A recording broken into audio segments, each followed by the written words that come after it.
gabaritar, porque são questões simples. Simples, né?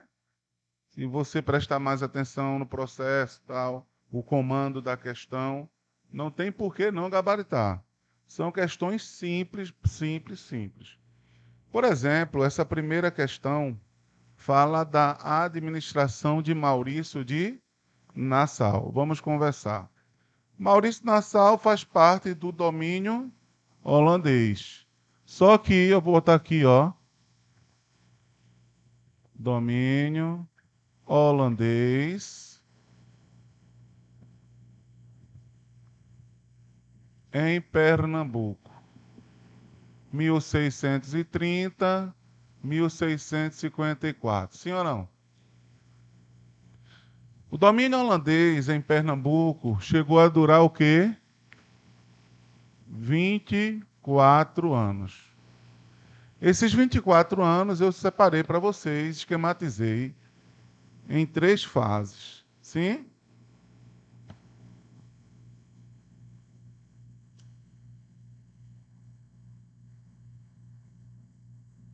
Lembra disso ou não?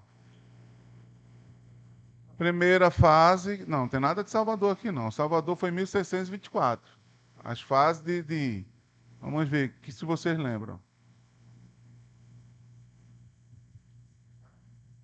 De 1630 a 1635, tem o quê? 5 anos de guerra, de resistência, a qual podemos chamar de adaptação. O período de resistência.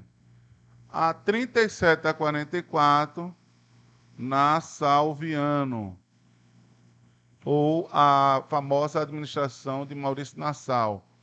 Aqui eu tenho o período que eu tenho o Supremo Conselho das Índias Ocidentais, onde eu tenho aí, podemos chamar de holandês, que é a fase que corresponde ao Supremo Conselho das Índias Ocidentais, que está administrando aqui. A questão, ela fala sobre esta fase aqui. E é uma questão que eu estou esperando na prova. Maurício de Nassau. Domingo para bombeiro, domingo para PM, para praça. Tá? A gestão de Maurício de Nassau, qual foi a resposta dessa questão aí, antes que eu comente? B, C, E, tem letra, viu? Aqui tem resposta. Não é nula. Veja só, Maurício de Nassau, ele modernizou o Recife com construção de pontes, palácios, jardim botânico, observatório astronômico, trouxe pintores como Franz Post, Alberto Decaute, construiu a Ponte Maurício Nassau, a Ponte da Boa Vista, Palácio de Friburgo, Palácio da Boa Vista, Observatório Astronômico, Jardim Botânico. Ele, é importante destacar, reconstruiu Olinda. Veja, é interessante, eu até comentei com vocês. Período de chuva está chegando. Daqui a pouco a gente está aí no período de inverno. Ainda está no verão, sim, mas a gente já está preocupado no inverno, né? Já fica preocupado dos alagamentos. Vocês já viram o Recife Antigo alagar? Claro que não. Claro que não. O processo de drenagem ali foi na época de Nassau. As famosas galerias. Inclusive, João Campos chegou há pouco tempo a receber engenheiros holandeses aqui para poder estudar uma forma de acabar com esses alagamentos. Entendesse? É o quê? Não, vai, né? Não tenha dúvida, tá? Então veja só, você vê a Holanda alagar e está abaixo do nível do mar, né? Certo? Exatamente. Então vejam só, Maurício de Nassau chegou a Pernambuco em 1637, pretendendo pacificar a região e governar com a colaboração dos lusos brasileiros. Sobre o governo de Nassau, analise as proposições abaixo. Veja que a questão que é sobre esta fase aqui. É diferente se ela perguntasse assim, sobre o domínio holandês em Pernambuco. Se for Pernambuco, é só essa parte, né? Toda a fase. Se a questão falar sobre o domínio holandês no Nordeste brasileiro, aí você envolve até a invasão a Salvador. Mas ele especificou a administração de Maurício de Nassau. Nassau, assim como os holandeses. Lembrando que Nassau, qual era a nacionalidade dele? Alemão, não é? Nassau era protestante, assim como os holandeses, e a doutrina era calvinista.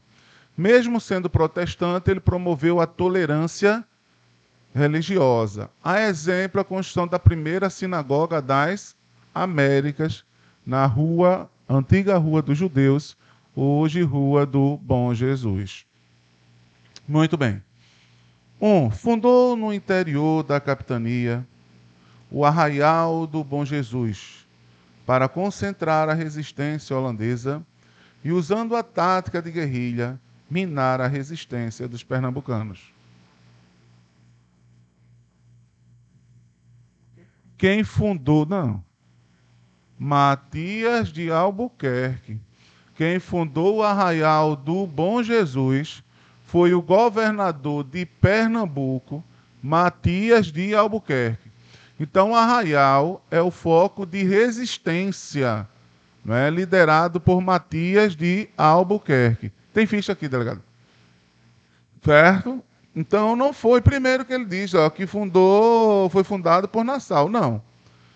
Foi fundado por Matias de Albuquerque. Então, se um está errado, elimina o A, elimina o C, elimina o E. Logo, eu sei que 2 está correto. Sim ou não? Porque aqui não. A 2 está correta, não. Porque tanto B quanto D inicia com 2, é isso, né? A Companhia das Índias Ocidentais concedeu crédito aos senhores de engenhos para reaparelhamento das propriedades, recuperação dos canaviais e a compra de escravos. Preste atenção. Aí o aluno disse, professor, não foi a companhia, foi Nassau. Nassau, ele era um administrador ou seja, era um empregado da WC. Era o governante que representava a WC aqui no Nordeste. Os investimentos eram do Banco de Amsterdã, era da WIC. Verdadeiro. Nassau estimulou a vida cultural e investiu em obras urbanas no domínio holandês. A cidade do Recife foi beneficiada com a construção de casas, pontes, obras sanitárias. Verdade. Embora o objetivo dos holandeses fosse o de expandir sua fé religiosa, era o objetivo, e nem tampouco os holandeses eram luteranos, eram calvinistas. Então, 2 e 3, letra bucéfalo. Letra B de bucéfalo. Então, o segundo vai ser construído pela expulsão dele na restauração, né? Que fica aqui pro lado da aqui, aquele engenho meio aquilo ali, é? Muito bem, vamos lá. A segunda questão vem falando de um movimento que é questão de prova, a famosa Revolução Pernambucana de 1817. Vejam só. Revolução Pernambucana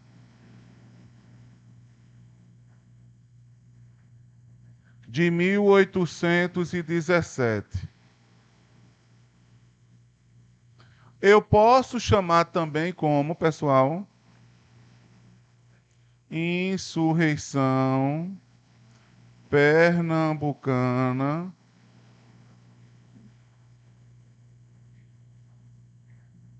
de 1817.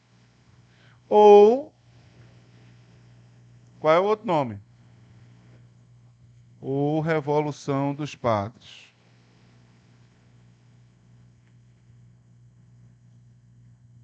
Ou Revolução dos Padres.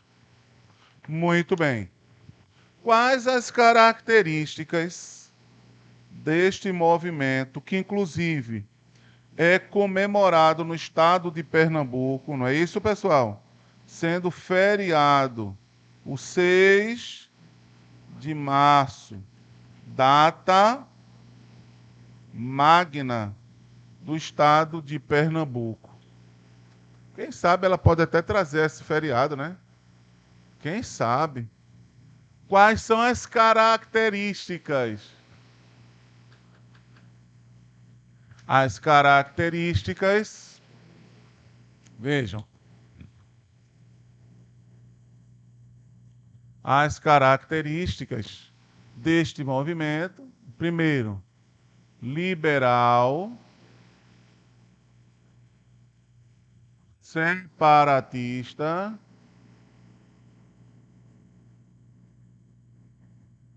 defendeu a República, defendeu o Estado federalista e o sentimento anti-lusitano. Foi o único movimento que antecedeu a independência do Brasil, que de fato chegou a ultrapassar a fase da conspiração, instaurar um governo provisório republicano por 75 dias. Qual foi a letra? Ele quer a alternativa incorreta. Sobre a Revolução Pernambucana de 1817, é incorreto afirmar que: letra A. Os diversos grupos sociais envolvidos na revolta tinham como consenso o objetivo de proclamar uma república. O movimento é republicano. Certo. B. O movimento se inspirou na luta pela implantação de ideais democráticos no Estado polonês, a qual se solidificou com a Carta Constitucional Polonesa, que ficou conhecida como a Polaca. A Polaca é a Constituição de 1937, otorgada por Getúlio Vargas no Estado Novo. Segundo, não seria ideais democráticos, porque a Constituição de 37, os ideais são fascistas. Né? Então, resposta errada. B de bucéfalo. Olha só. A letra C. Os rebeldes que tomaram o poder em Pernambuco construíram um governo provisório que decidiu extinguir alguns impostos e elaborar uma Constituição, que foi a Lei Orgânica. Chegou a durar 75 dias, não é verdade? Decretando liberdade religiosa, de imprensa, igualdade para todos, exceto para os escravos. Seria igualdade somente para os brancos. D. Apesar de ter fracassado, veja, fracassou não, professor, teve sucesso. Calma, veja que ele completa. Apesar de ter fracassado, a Revolução Pernambucana foi um movimento mais importante de todos os outros precursores da independência, como a mineira, baiana, não é? Porque ultrapassou a fase da conspiração e os revoltosos chegaram ao poder, ficando por 75 dias. Tropas reais, enviadas por mar e terra, ocuparam a capital de Pernambuco, desencadeando intensa repressão. Os principais líderes foram presos e sumariamente executados. Então, é importante perceber que eu vou ter aí vários líderes, certo? Vários líderes presos e executados. Padre Roma foi fuzilado na Bahia. O capitão Abreu e Lima foi fuzilado. Fuzilado não, enforcado e depois decapitado. O famoso capitão o Domingos Teotônio Jorge também pagou com a vida. Outros foram presos, Frei Caneca, o dono do Engenho Suassuna, Francisco de Paula Cavalcante Albuquerque, entre outros. Cipriano Barata, Frei Caneca, né? Foram presos. Muito bem. A questão de número 3, qual é a resposta? Muito bem, vê só. Essa terceira questão, ela vem falando, ela não vem falando das legislações específicas, as leis, mas ela fala da abolição. Veja, foram mais de 350 anos de escravidão, né, pessoal, no Brasil. Africana, porque a indígena foi abolida no século XVIII, 1788, certo? A africana persistiu até 1888, tá? Até o século XIX. O que é que vai acontecer? Com a abolição da escravatura, com a famosa Lei Áurea, muitos escravos preferiram ficar ou melhor, ex-escravos, né? Porque a Lei Áurea preferiram ficar na condição de servos, não mais escravos, que foi abolido. E além disso, aí eu quero mostrar uma coisa para vocês, além disso, outros foram aventurar em busca de trabalho, não tendo por não ser uma mão de obra o quê? Qualificada, por ser negro, dando aí oportunidade ao imigrante, certo ou não? Europeu. Subindo aí os morros, dando origem às comunidades, aí eu tenho a exclusão, a opressão, marginalidade social. Outros voltaram à sua terra natal, mas não foram todos, a maioria ficaram aqui. Tem até um livro de Pierre Verger chamado Os Emigrados, que na Bahia tem a Ponte dos Emigrados, que era um arco que eles deixavam e voltavam para a África. Não todos voltaram. E o que é irônico, escute a letra, por favor, dessa música, Um Dia Após a Abolição.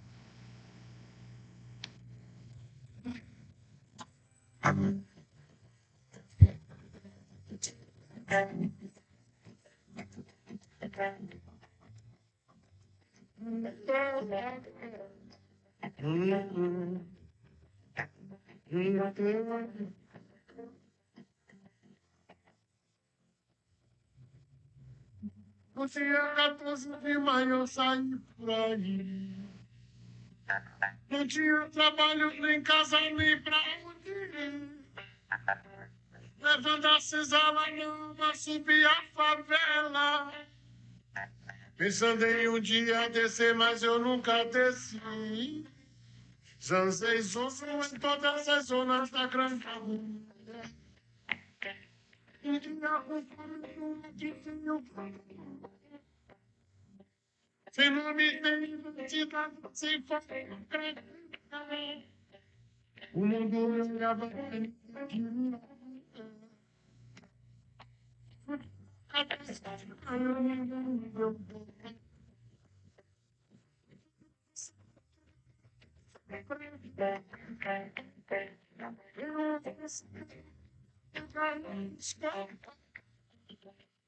Pensaram que poderiam me fazer perder. Mas minha alma resistiu, meu corpo é de luta. O que é bom e o que é bom também deve ser. A coisa mais certa tem que ser uma coisa mais justa. Eu sou o que sou, mas agora eu sei quem sou.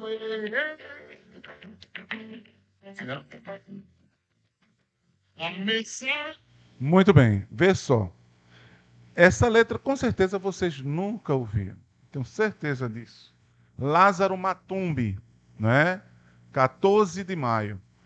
Quando ele diz assim, subi a favela esperando um dia poder descer. E nunca desci. Porque onde é que está a maioria da comunidade negra brasileira? Na periferia. Morros e comunidades, as famosas comunidades. Que é antigas favelas, hoje chamamos de comunidade para não ser tão agressivo, porque nas comunidades nós temos grande desenvolvimento da cultura, resistência. Violência a gente tem em todos os lugares, não é? Mas e eu quero destacar para vocês as oportunidades dadas a esses novos homens e mulheres não foram dadas. O Estado brasileiro foi omisso. Por isso que hoje a gente tem o sistema de cotas, pessoal. Às vezes eu vejo um ou outro ignorante criticando o sistema de cotas, mas ele não tem nem conhecimento de causa. Criticar é bom, todo mundo critica. Falar, até o papagaio fala.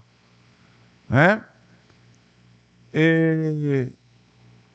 Quando eu fiz crítica um dia ao sistema de cotas, eu fui conhecer. E quando eu fui conhecer, eu vi que é viável.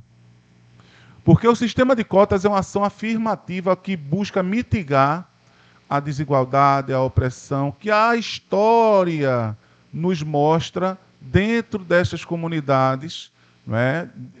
Os povos afros brasileiros que ficaram à margem da sociedade. Teve um aluno. Eu vou pagar, professor, pelo erro do passado? Eu disse, que é isso, meu filho? Não é assim que a gente deve pensar, não. Não é pagar pelo erro do passado. A gente não pode ficar como está. Foi logo quando lançou o sistema. Não. Porque houve uma grande resistência quando foi criado o sistema de cotas. Foi passar parou no Supremo Tribunal Federal. Quando a primeira universidade a adotar o sistema foi a Universidade de Brasília. A ANATA, né? Da sociedade. Entendesse? Não aceitaram. Foi parar no STF. Que foi a primeira universidade a adotar. E foi unânime a aceitação do sistema de cotas. O sistema de cotas não veio para ficar, não, viu, pessoal? Ele vai acabar um dia, porque ele busca mitigar essa desigualdade. Vejam lá, vamos lá. Nós tivemos 60 redações 1000. Só 2 da rede pública. Veja, só 2 da rede pública. 4, né? Pronto, 4. 4 da rede pública. Veja. Onde é que saíram as melhores notas? Da rede privada. E quem está na rede privada, a maioria são afros brasileiros, são negros? São? Claro que não, diga. Então, o sistema de cotas em relação às universidades. Vamos lá, os dois têm que ser levados em consideração. Não é que escolhe. Os dois têm que estar comungados, entendeu? Vamos lá. No Brasil, nós adotamos a autodeclaração. Você se declara negro, pardo, índio, branco, entendeu? É você que se declara. A autodeclaração. Nos Estados Unidos, basta só ter um negro na família. Você é contemplado. Entendeu? Pronto. Na minha certidão de nascimento, tem lá de cor branca. Mas eu me identifico como? Pardo. Branco eu não sou. Minha mãe é negra, meu pai é que é branco. Era branco. Entendeu? Eu não sou branco, eu sou pardo. Eu me identifico como pardo. Veja. Aí você diz, não, professor, é porque eu não vivo no sol, pô. Eu não vivo no sol. Tá? Oi? Não tem. O Brasil é miscigenado. Nós somos... Olha, se você vê meu menino, ô filho, se você vê o meu menino, Luiz Henrique, ele é branco. Mas você vê o cabelo dele crespo, diferente do meu, é do urso, é? Não, não é do urso. É do pai mesmo, eu fiz. É a cópia, tirou e botou. Até o andar. Mas aí vem que é a herança. A avó. Entendeu agora? As meninas não, as meninas cabelos cacheados na ponta, mas lisos na ponta cacheado. Então veja, a mistura. Filhos, infelizmente o Brasil é um povo o brasileiro, no caso, é um povo racista. Infelizmente. Nós somos racistas. Nós somos. Às vezes a gente discrimina até sem perceber. Não é com relação só à cor da pele, não. Quantos de nós está num semáforo, o cara chega, você já fica desconfiado? Todo mundo é bandido, é? Mas é a situação, o sistema nos leva a isso. Vejam só, nós temos mais de 50% da população brasileira afro-brasileira. Mais de 50%. Esses estão nos melhores cargos? Claro que não. Com quem estão os melhores cargos? Com a elite branca. Espera aí, pô. Professor de história. Professores eram escravos na antiguidade. Professores eram escravos na Grécia Antiga. É claro. Entendeu? Vamos lá. Vamos ver. Foram libertados em torno de 600 a 800 mil homens e mulheres. Não mais escravos. Agora são livres. Se são livres, juridicamente... Qual é a resposta aí? Vocês botaram o que nessa questão? Pronto. Juridicamente, se são livres, são considerados cidadãos com todas as garantias constitucionais. Fechou? Pessoal, não estou dizendo... E a prática é diferente até hoje. Eita, rapidinho. Minha diretora aqui, rapidinho.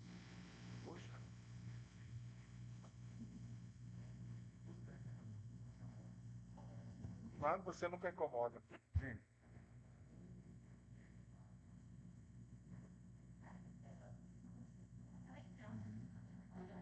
Isso, eu sei. Ele está comigo aí? Já saiu. Veja, é um bom professor. Mas deu para perceber, não sei se você vai... Assim, né? É uma pessoa boa, um bom professor, mas tem um lado que eu não sei se vai combinar muito com a nossa pedagogia. Entendeu? Sim, sim. Pronto. Porque assim, ser é uma coisa, demonstrar é outra. E a gente tem que ser muito difícil. Eu ia falar com você sobre isso. Aí eu disse, mas não fui eu que ia esperar. Se ela me perguntar alguma coisa, eu respondo. Mas é um bom professor, não falta, entendeu? Ele não falta, isso é muito importante para nós. Não falta, entrega tudo em dias, certo? Mas aí eu queria, foi bom você ligar para ele, aí você escolhe, viu? Valeu, um abraço, tchau. Vamos lá. Porque a diretora ligando é bronca, né? Ligando assim, e é sério. Mas vamos lá. Deu para resolver. Senhores, o que é que acontece? Essa questão, o item 2, o item 2? Não, o item 3. Eu lembro dessa prova. Aí teve um colega que na época estava fazendo um recurso. Ele é advogado, também é professor de história. Aí chegou Camilo, vamos fazer uma fundamentação para essa questão, para anular, pedir anulação, por causa desse item 3. Aí eu disse, homem, mas por que pedir anulação? O que é que tem errado nesse item 3? Não, porque ele não eram cidadãos. Sim, mas eles não são livres agora? Aí ele disse, não, mas a Constituição... Peraí, pô, tu tá viciado com a Constituição de 88. Vai para a de 1891 e vai ver lá. Quem tinha direito ao voto? Brasileiros maiores de 21 anos alfabetizados, exceto mendigo, ele diz aí. Escravo que não tem, né? Mas ele diz, tinha que ser alfabetizado. Eu vou ter negro, não era a maioria. Alfabetizados. Passaria a ter mulheres, mendigos, soldados, religiosos. Não lembra disso? Analfabetos não tinham direito ao voto. A maioria era analfabeta. Mas se ele fosse alfabetizado, ele teria direito. Então, juridicamente, ele é um cidadão. Vamos lá. Traz para cá hoje. Professor, eu tenho 16 anos. Eu não sou um cidadão. Você tem título, então você é uma cidadã.